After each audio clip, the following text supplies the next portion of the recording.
Author of 4 books, including the highly praised novels Jim the Boy and The Blue Star. He also has written a collection of stories titled Here We Are in Paradise, as well as the personal essay collection Somehow Form a Family. The winner of a National Magazine Award for Fiction, Tony was named one of the 20 best writers of his generation by both Granta and The New Yorker.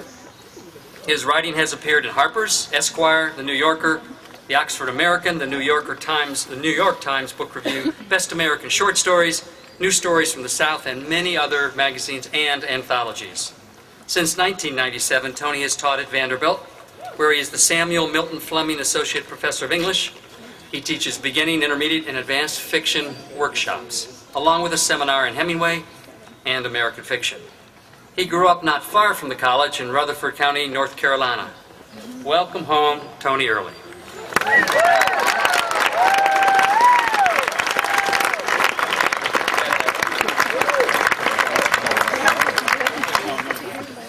Good morning.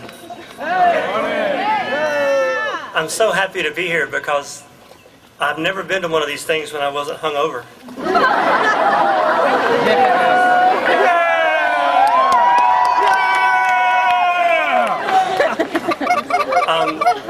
The night before I graduated in '83, my friend David Muchani won the Fife Cup, and he took it to a party, and we spent the night drinking beer out of it. We had one 12-inch dance single. Y'all can ask your parents later what that is. And it was She Blinded Me with Science. And every time the guy said science, we had to drink from the Fife Cup.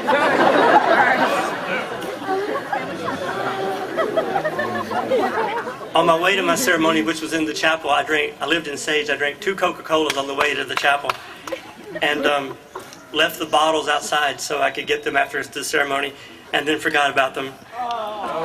So not only was I hungover, I didn't recycle.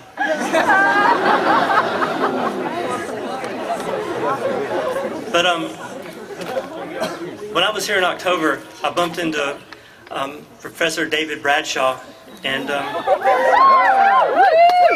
who said, "I heard you're going to be the commencement speaker." I said, "Yeah, that's right." He said, "Shorter is better."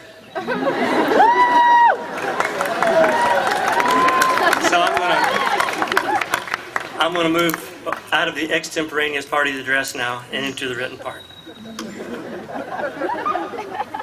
One of the first things I did after agreeing to be your commencement speaker was to look up the word commencement. Commence, of course, means to begin. And to my ear, it's a word with a lovely, old-fashioned Appalachian flavor, particularly suited for use in this setting. My people have been commencing to do things in these mountains for hundreds of years now. Although, if you asked them about it, they would more than likely commence to deny it.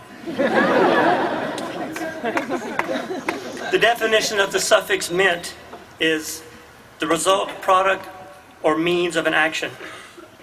The coupling of the verb and the suffix gives us the noun commencement, a means of beginning. This is the place where I tell you that your graduation today is not an ending, but a beginning, an utterly exhausted, shop-worn cliche that I'm nevertheless required by law, as your commencement speaker, to utter at least once. But now that I've gotten that out of the way, we can all relax. I've discovered during the last several weeks exactly how difficult it is to write a commencement address devoid of cliche and platitude. My brief elevation to this platform presupposes, I suppose, that from this exalted height I will breathe down upon you appropriate words of inspiration as wisdom as you are commencing to commence. The only problem is that while I do feel marginally platitudinous, I do not feel particularly wise.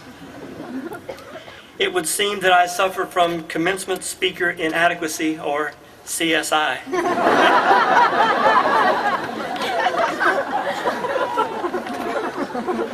CSI is the primary cause of commencement speakers attempting to punch up their addresses by including near-random quotations from famous dead white guys.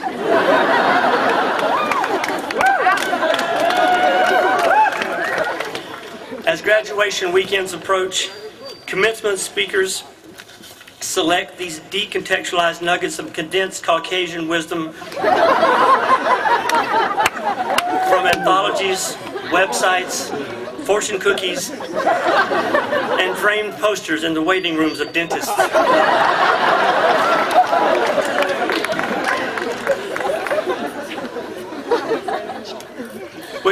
Which reminds me of something Thoreau said to Emerson.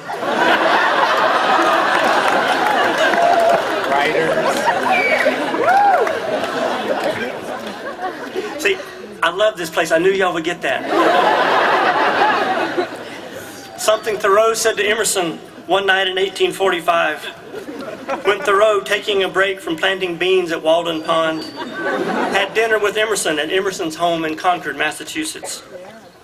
Emerson looked at Thoreau and said, "Nothing can bring you peace but the triumph of principles.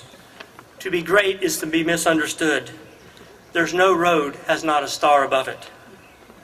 Thoreau pointed at the chicken breast on Emerson's plate and said, "Ralph, you gonna eat that?"